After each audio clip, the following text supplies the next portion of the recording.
name is Phoenix Normand, although my legal name is LeGerald Vongier Normand. French dad, what can I tell you? So.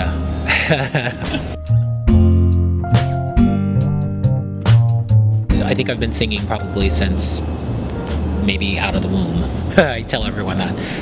My mom always had me sort of in church choirs and school plays and things of that nature, so I've always enjoyed singing.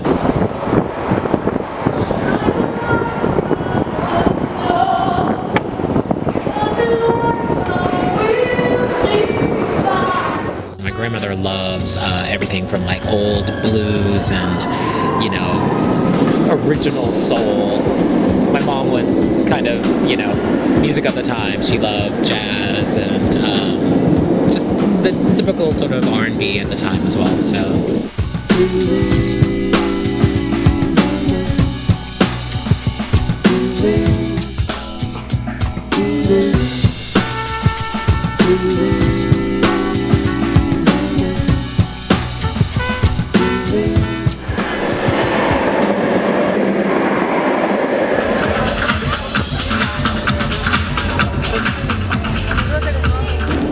I think my goal has pretty much always been just to do something that touches people.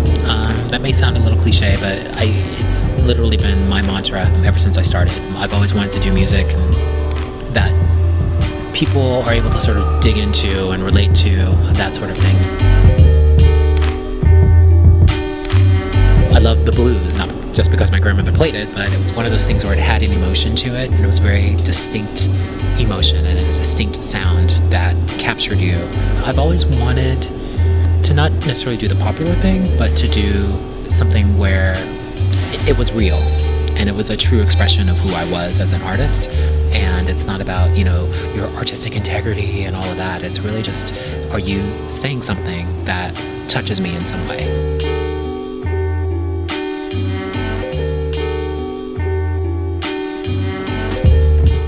Don't throw shade. That's so like 2001. Just don't. Throw shade. I cut the crap out of the shirt and it's kind of fabulous. Oh, really? Yes, I did, Auntie. Throw I said throw shade. Don't crochet. I was like crochet. That's it. Yeah, that's. I think for me, it's performing live. That's one thing that, sort of in the new paradigm of music, that's the one thing you can't fake. A lot of new artists are so involved in the show and sort of the spectacle that they leave out the sort of very personal, eye-to-eye connection that you have with your audience because they're so worried about their choreography or if the track is gonna skip or stuff like that when I was coming up, you never worried about. If you couldn't handle yourself on stage and your musicians weren't tight, then you'd get booed off the stage. Again, that sort of one-on-one connection with someone that's in the audience that you can just tell when you lock eyes with someone, they're feeling you or they're not. And once you get that, it sort of feeds you. And as a performer, I think there's no better connection that you can have with someone.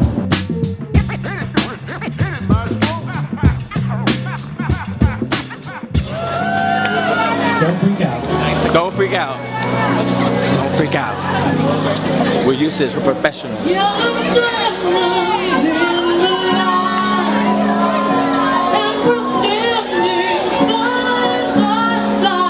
Alright, how you doing, Great America?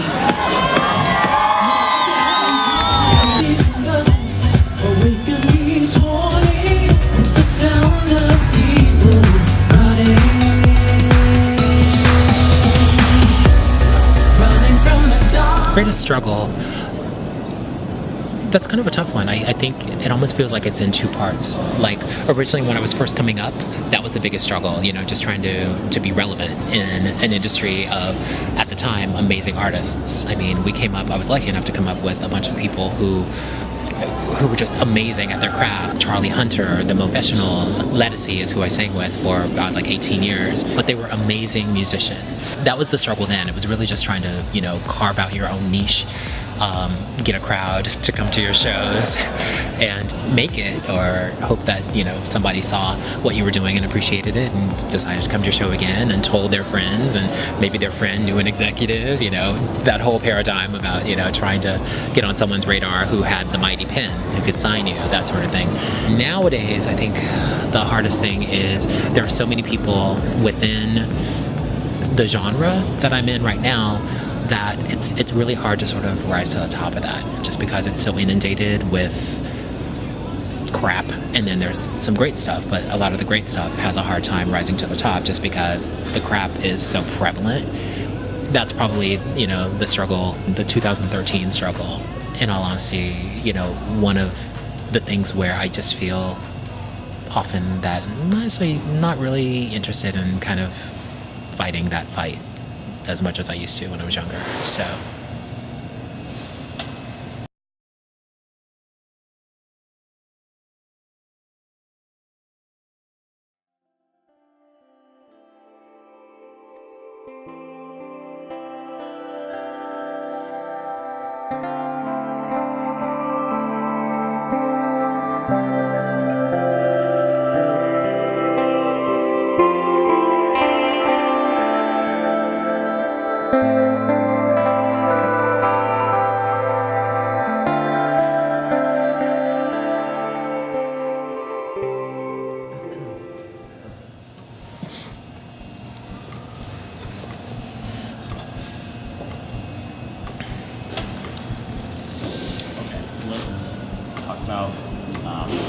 what is the event that you're doing? Oh, so tonight is I'm doing.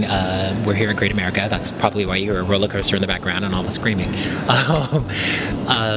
And Great America is an amusement park that I used to come to when I was a kid, like everybody else, and I've loved it for God, I'm embarrassed to say, like 2 decades or more.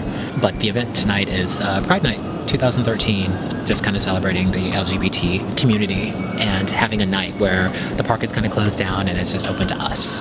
And it's cool.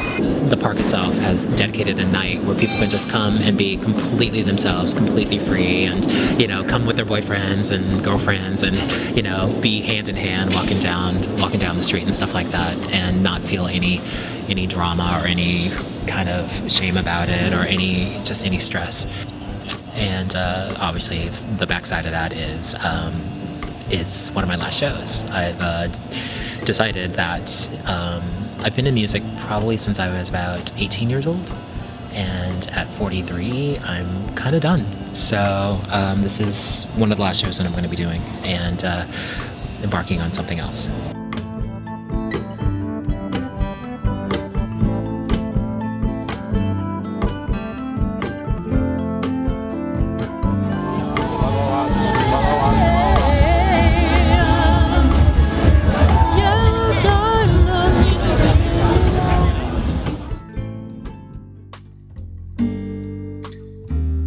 It's kind of daunting, the fact that music has basically fed me and bought my house. It's been like my lover, so to speak, for almost 20 years.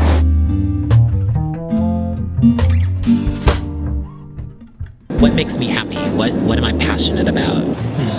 To me, I think being an artist, it's about being true to yourself, and it's about being truthful. I think there's a ridiculous amount of vulnerability involved in art in general, and in being an artist. I think if you allow yourself to be vulnerable and able to accept criticism, or at least hear it, then it allows you to actually grow. I think one thing that I've learned in my art as a singer, now as a craftsman, is that not everybody is going to like what you're doing, but the one thing that they can't take away from me is the fact that it's 100% mine.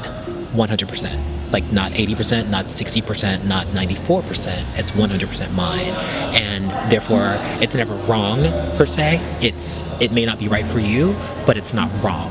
And I think, to me, that's what being an artist is being able to realize that it's okay to be vulnerable and to put yourself out there, and to put your art out there for people to either love or kind of like or absolutely abhor.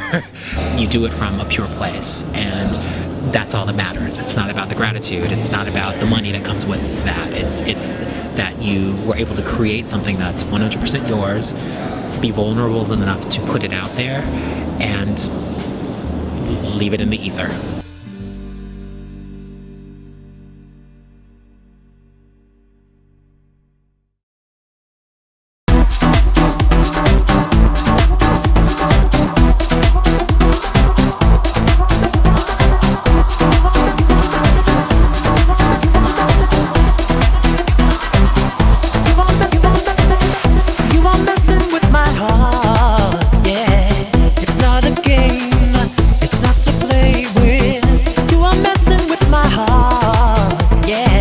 It's not yours.